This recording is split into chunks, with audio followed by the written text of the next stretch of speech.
That evening, my daughter-in-law posted a photo from her wedding anniversary dinner with the caption, "Family only." I looked at the photo. I saw my son smiling beside his wife's entire family. Then I smiled too. No tears, no accusations.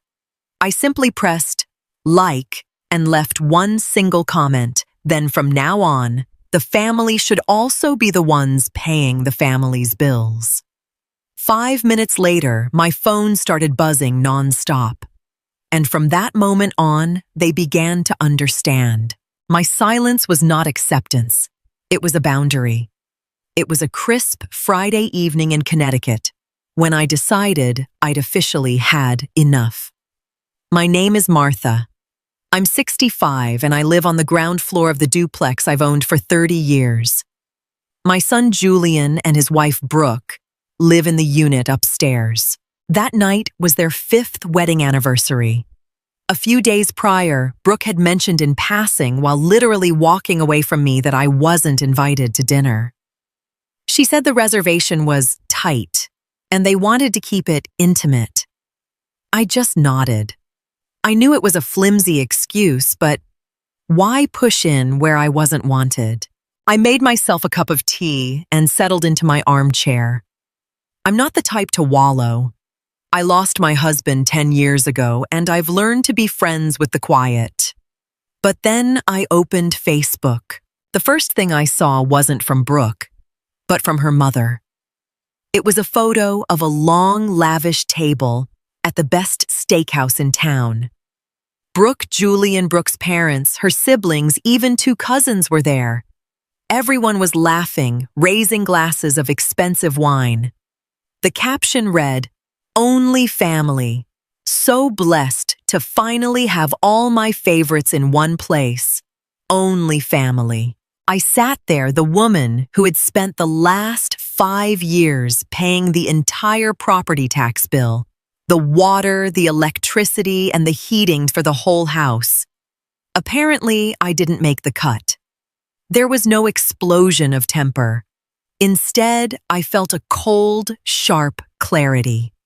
I hit like.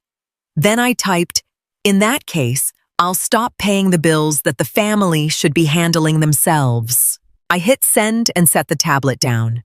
5 minutes later, the vibrating started. Brooke, then Julian. 30 missed calls in a row. I didn't pick up. Instead, I went to my filing cabinet and pulled out a thick folder. Suddenly, I heard heavy footsteps pounding down the stairs. The footsteps hurried closer until there was a frantic knock at my door. It was Julian. I took my time, placed the folder on the dining table, and finally opened up. My son stood there breathless, his face flushed. "Mom, what is with that comment?" Brooke is crying in the car. "Her whole family saw that. Delete it right now." I looked at him calmly. No anger, just facts. "Julian, I'm not deleting anything. It's the truth." He stared at me like I was speaking a foreign language. Julian had always been a peace at any price kind of guy, usually letting Brooke steer the ship. "You're ruining our night," he practically wailed. I leaned against the doorframe. "No, Julian. You guys clearly enjoyed your night to the fullest. I'm just tidying up my finances." I handed him the top sheet from my folder, the utility bill for the last quarter.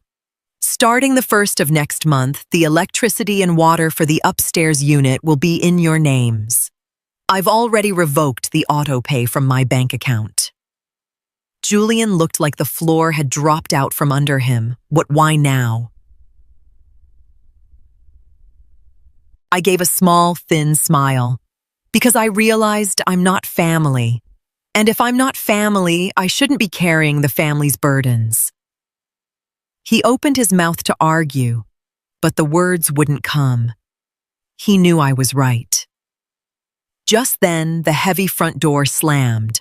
Brooke had gotten out of the car and was stomping up the porch steps. She marched up to Julian, her face a mask of fury and embarrassment. "This is blackmail, Martha," she hissed. I shook my head slowly, closing the door halfway. No, Brooke. This is just adult life. The next morning, the house was eerily silent. Usually, I'd hear Brooke shouting something through the halls, but today, nothing. I sat at my kitchen table, enjoying my coffee. It felt good to shed the weight of paying for 2 households. I hadn't been exaggerating. I'd had the paperwork ready for weeks. Brooke's disrespect hadn't happened overnight. It had crept in slowly like a draft under a door. She'd started viewing my generosity as her birthright. Around noon, a van pulled into the driveway. I'd scheduled a technician from the utility company days ago to physically separate the meters. As I led him into the basement, I heard the basement door fly open. Brooke stood at the top of the stairs in her bathrobe. "What's going on?" she demanded. "The tech is setting up your own meter," I replied without looking up. "From today on, you pay for what you use." She ran down the stairs, her face pale with disbelief. "You can't do this. We haven't budgeted for this at all." I turned to her. "You've lived here rent-free for 5 years, Brooke. Budgeting for your own lights and water is the bare minimum. You're a smart woman. I'm sure you'll figure it out." She glared at me. "This is unfair. You're punishing us just because I wanted a small private dinner." I took a step toward her. "I'm not punishing anyone. I'm simply adjusting my expenses to match my status in your life. If you treat me like a stranger, you pay the bills like a stranger." She spun on her heel and ran back upstairs. Later that afternoon, I heard them clearly fighting for the first time. The perfect facade was cracking. Monday morning, phase 2 began. Over the years, Brooke had basically annexed the backyard. Her expensive patio furniture blocked my favorite spot under the old cherry tree. When she had friends over, I felt like a prisoner in my own house, staying inside so I wouldn't intrude. That was over. I called 2 local college kids looking for extra cash. While Brooke was at work and Julian was logged into a Zoom call upstairs, we got to work. I had them carefully move every single piece of Brooke's outdoor lounge set up to their private 2nd-story deck. It wasn't about being destructive. It was about redistributing base. Then I went to the garden center. I bought 2 beautiful, oversized Adirondack chairs and a small teak table. I set them exactly where her furniture used to be. To finish it off, I put up an elegant wooden privacy screen between my patio area and the rest of the yard. It looked high-end, but the message was clear sonderi. When Brooke got home, I was already sitting under the cherry tree with a glass of Chardonnay and a book. I heard her heels click-clack on the pavement and then stop abruptly. She stared at the screen and my new chairs. "Where is my furniture?" she asked, her voice trembling. I turned a page. "I had it moved to your deck. The backyard belongs to my unit. I'd like to enjoy my summer in peace." "But we always grill down here," she protested. "You still can," I said, taking a sip of wine. "Up on your deck. You'll have much more privacy for those family-only parties." She opened her mouth, closed it, and stormed inside.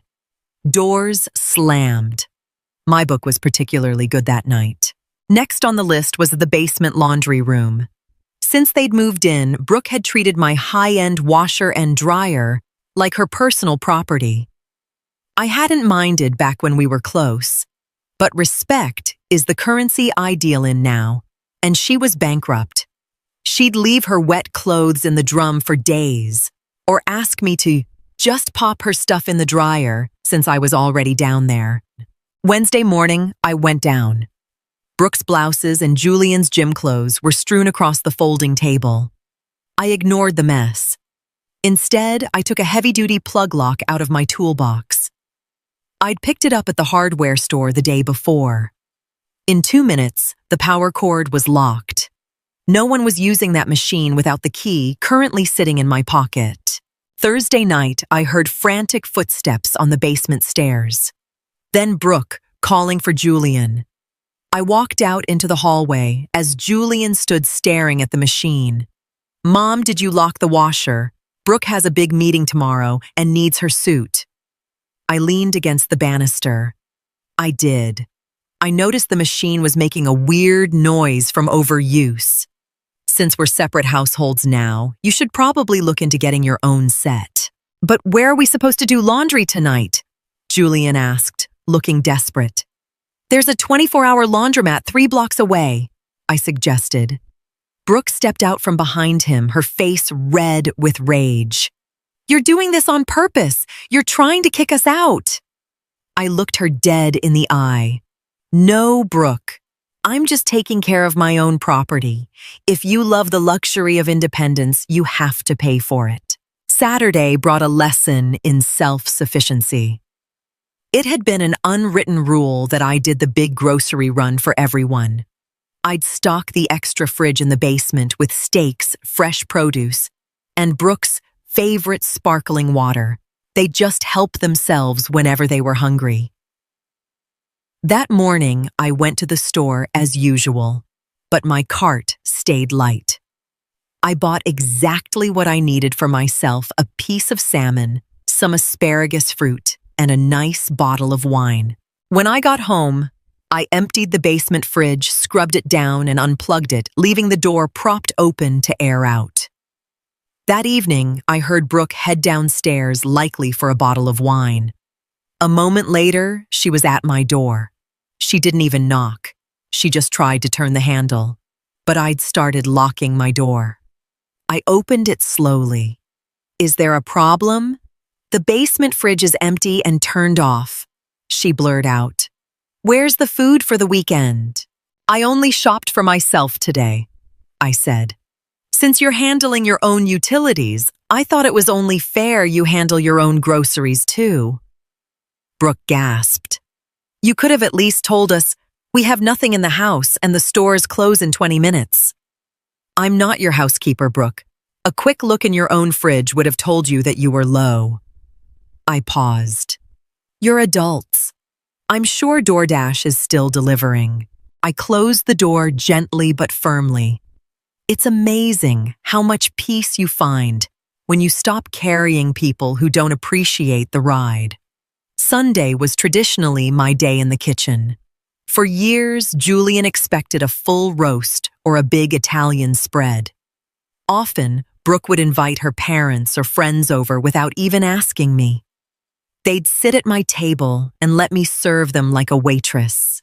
That Sunday, I woke up early, but instead of reaching for my apron, I took a long, hot shower. I put on my favorite dress and a bit of lipstick. I had booked a table at a very exclusive bistro by the lake. At 11 a.m., I headed out. As I pulled out of the driveway, I saw Julian looking out the upstairs window, looking confused. Usually the smell of rosemary and garlic would be wafting through the house by then. I spent 3 glorious hours at the bistro. I had an incredible meal, a glass of champagne, and took a stroll by the water.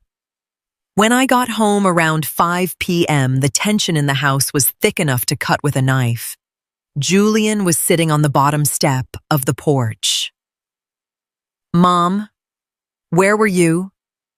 "Brooke's parents came over for lunch. We thought you were cooking." I hung up my coat. "Why would I be cooking, Julian?" "We established last week that we aren't family anymore.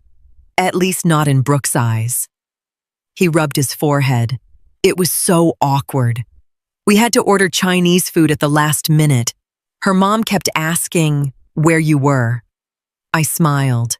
"You could have told her the truth, that I'm enjoying my free time instead of slaving away for people who exclude me from their milestones." Julian stood up, looking exhausted. "Brooke is talking about moving out. She says she can't take the hostility anymore." I looked him in the eye. My voice was soft but steady. "It's not hostility, Julian. It's boundaries. And if she wants to move, I won't stop you." The threat of moving was Brooke's last-ditch effort to regain control. She thought that as a widow, living in a big house, my biggest fear was being alone. She was wrong. I'd felt far more alone being ignored by them while they lived under my roof. On Tuesday night, Julian knocked. He looked pale, holding a stack of papers. I let him in and made some tea. He sat at the table and spread out some printouts, apartment listings, and a scribbled budget. We looked at rent in the area, he started quietly. It's insane. With our salaries and now having to pay for all our own utilities and food, we'd have nothing left for travel or Brooke's Pilates classes. I sipped my tea and waited. Mom, he finally said, looking at me pleadingly. Can't we just go back to how it was? We'll apologize for the photo. I set my cup down. Julian, it's not just about a photo. It's about fundamental respect. You lived here for free, used my money, and treated me like an annoying obligation. He lowered his head. I know. I was a coward. I just wanted peace with Brooke. I get that, I said gently. But you don't buy peace by letting someone else be exploited. You can stay, but the free ride is over. If you stay, we're signing a formal lease. I'm going to charge a fair market rate rent. Julian swallowed hard. Brooke will never agree to that. She says the house is going to be mine eventually anyway. My look sharpened. Maybe, but until then, it's mine. I'm still alive, Julian, and I refuse to live like a ghost in my own home. When Julian took the news upstairs, the storm broke. I heard Brooke's voice, rising doors slamming, the sound of glass breaking. She wasn't used to anyone saying no to her. She thought I was weak. The next morning after Julian left for work, I went to the basement. I grabbed 10 large moving boxes, taped them together, and stacked them in the common hallway. Then I knocked on their door. Brooke answered in her robe, her eyes red from crying or screaming. She stiffened when she saw me. What do you want? I brought you some boxes, I said calmly. Julian mentioned my terms were unacceptable. I wanted to make the move as easy for you as possible. Do you need tape? She stared at me like I'd slapped her. Her threat had been a bluff, a power move to get me to cave. She never actually intended to give up her comfortable life. You'd really throw your own son out on the street? She spat. Julian is always welcome here, I replied. But he's a grown man who makes his own choices. If he chooses to go with you, that's his right. But I am done being disrespected in the house I paid for. Brooke stepped back. She realized then that she'd lost. No fake tears or guilt trips were going to work. I'd walked off her chessboard. The boxes are in the hall, I added, turning to walk away. I didn't feel triumphant. I just felt a deep, quiet clarity. That evening, there was no more shouting, just the low murmur of two people forced to face reality. 2 weeks later, a small U-Haul was parked in the driveway. Brooke couldn't swallow her pride enough to pay rent to her mother-in-law, so they'd found a small 2-bedroom on the edge of town. Julian helped her carry the boxes in silence. When they were finished, Julian came into my apartment one last time. He looked tired, but also strangely relieved. The fighting was over. He handed me the keys to the upstairs unit. I'm sorry, Mom, for everything, he said softly, giving me a hug. It was the first real, honest hug we'd shared in years. I patted his back. It'll be okay, Julian. Sometimes you need a little distance to remember what someone is actually worth. My door is always open to you. He nodded, turned, and got into the car with Brooke. She stared straight ahead as they pulled away. I stood at the window and watched them go. As the car turned the corner, I took a long, deep breath. The house was completely silent. It wasn't a heavy, lonely silence. It was perfectly peaceful. I went upstairs to the empty unit. It smelled like floor cleaner and a fresh start. I decided I'd do some light renovations and rent it out to a nice, quiet, retired couple.